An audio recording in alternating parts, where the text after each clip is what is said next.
l'actu sur King FM. 13h30 dans nos studios, le point sur l'actualité à la présentation Penda Badji, mise en onde assurée par Kaderlo. King FM.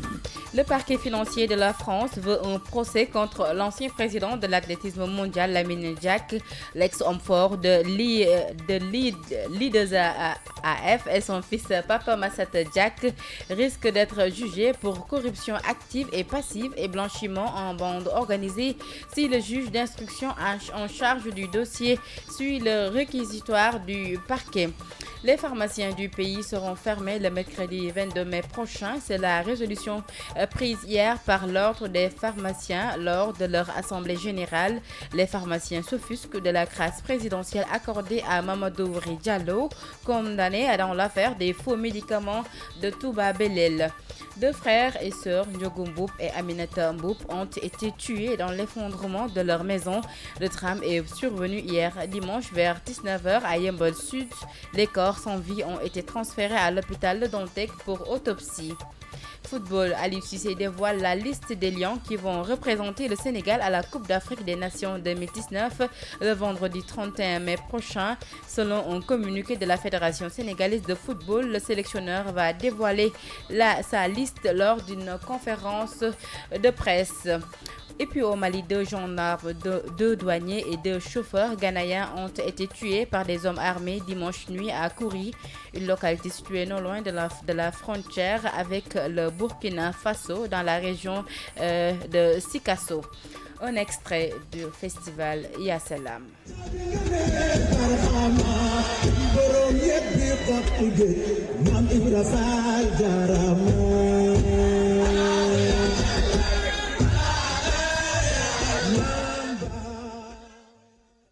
Festival Ya Salam qui a débuté depuis hier. La version Wolof, c'est tout de suite.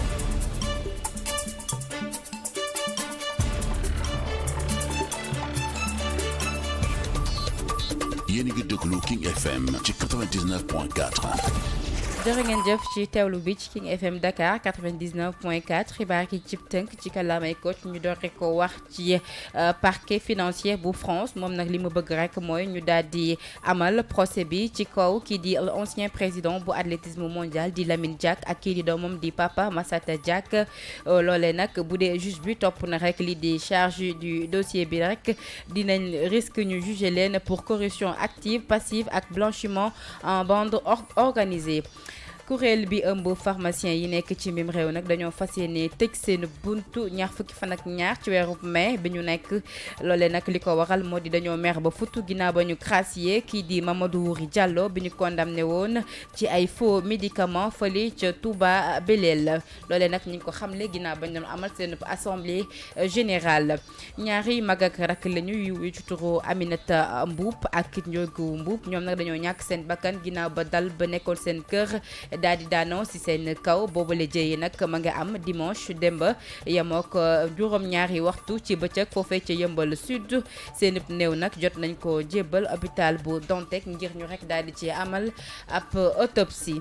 wàllu football tàggat yaram Aliou Cissé dina fas yéene xamle li di liste des joueurs yi war a bokk ca Coupe d'Afrique des Nations war a am ca atum 2019 bi ñu nekk ni ko dalee àjjuma bi yemook fanweeri fan ak benn ci weeru mai bu ñu sukkandikoo ci ab communiqué bu fédération sénégalaise de football daal di xamle ca Mali nag ñaari gendarme ñaari douanier ak it ñaari chauffeur ghanéen ñoo ñàkk seen bakkan ginnaaw ba leen ay samba boy yu armé woon daal di leen dal seen kaw niki dimanche bi bu démb ci guddi foofee ca Kouri di ab localité bu nekk ca digganteem ak frontière am ak Burkina Faso foofee ca région bu nekk bu tudd Sikasso. xibaar yi ci tënk day daal di buur bu ñu fekkee bu ñu laata ñu déglu way bi nekk ñu daal di koy way ci festival Ya Salam.